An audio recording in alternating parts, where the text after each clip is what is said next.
Welcome back to the Racing Dudes, where we have another Dr. Miranda previews, and this week I am covering the $1 million Woodbine Mile on Saturday, September 17th.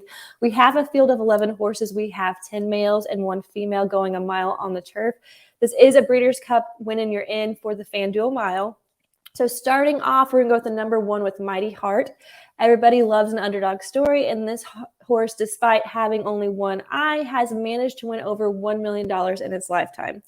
However, he has raced 20 times and has only come in first 6 of those times, and not to mention the last time he won was last November on an artificial surface. Another thing to note is that he's never won on the grass. He had a decent first time out on the grass a couple of months ago, but he managed to get 5th in an ungraded stake. So I'm just going to be looking elsewhere. The number 2 horse is Ivar, who we see maybe once, twice, 3 times a year, it seems like now. This 6-year-old horse has raced only 12 times in his lifetime, but he has managed to win half of those. So each time he does come out for a race, he tends to show up.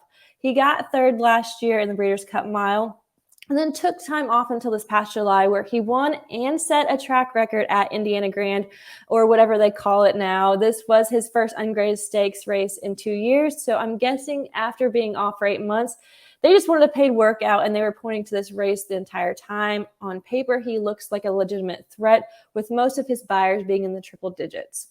The number 3, we have Wakanaka, who is the only filly in this entire crew. She came from Italy earlier this year, where she was a Group 3 winner at this distance. She won her first North American start 2 months ago at Woodbine on this surface, so that is a good indicator that she does like it here. In all of her other races earlier this year, she was very game. She hit the board in her last 4 tries. And she was facing some of the toughest horses in America with An Italian, Regal Glory. So the talent is there, but I'm not sure if she's better than some of these boys that are in here. The number 4 is Finest Sound, who we are seeing for the first time in North America. He has been running in G2s and G3s in Great Britain.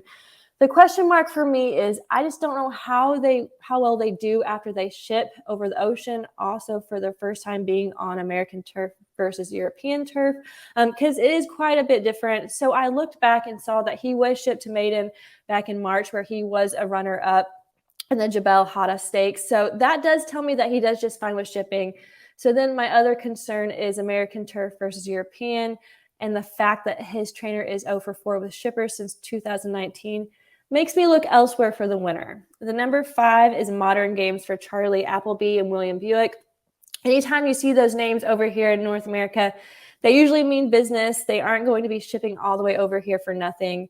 Most people remember this horse as the one who the Breeders' Cup royally messed up with. They scratched this horse before the race started, and the horse never actually scratched.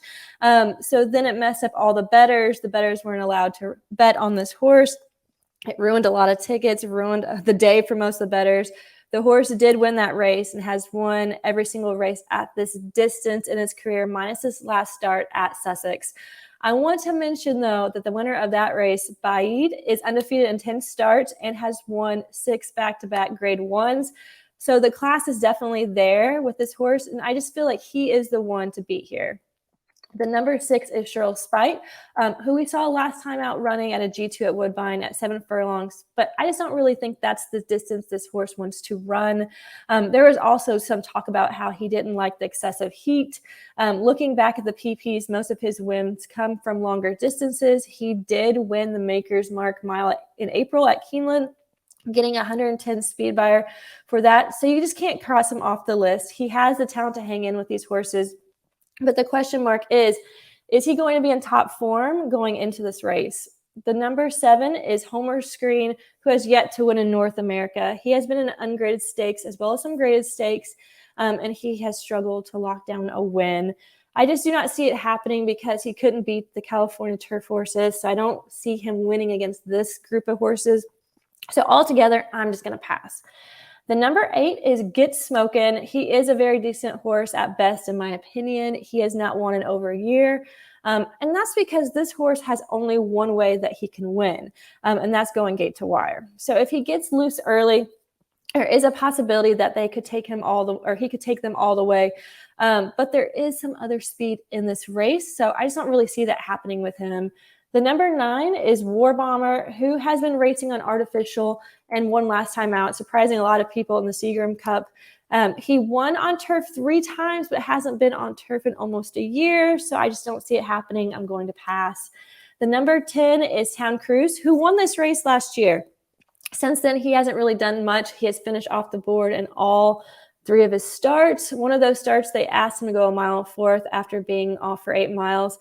After being off for 8 months, which for a lot of horses, that's a lot to ask. I mean, let alone for a 7-year-old. And just like the number 8 horse, he has a lot of early speed. They're taking the blinkers off of him. So he could get a stalking pace. If the pace is hot, then he could be a potential upset at 20-1.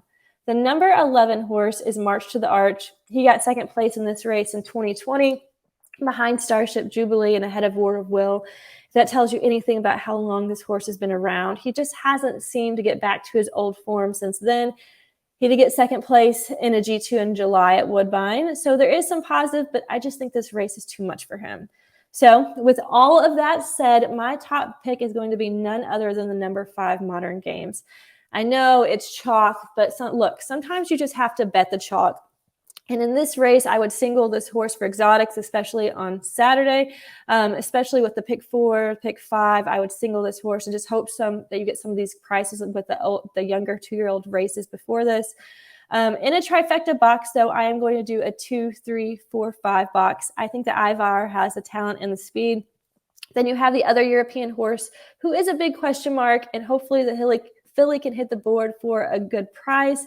In a superfecta box, I'm going to do a 2, 3, 4, 5 and add in the 10, hoping he can get a good trip and get maybe some 20-1 on him. Make sure you guys comment below who you guys think is going to win the Woodbine Mile.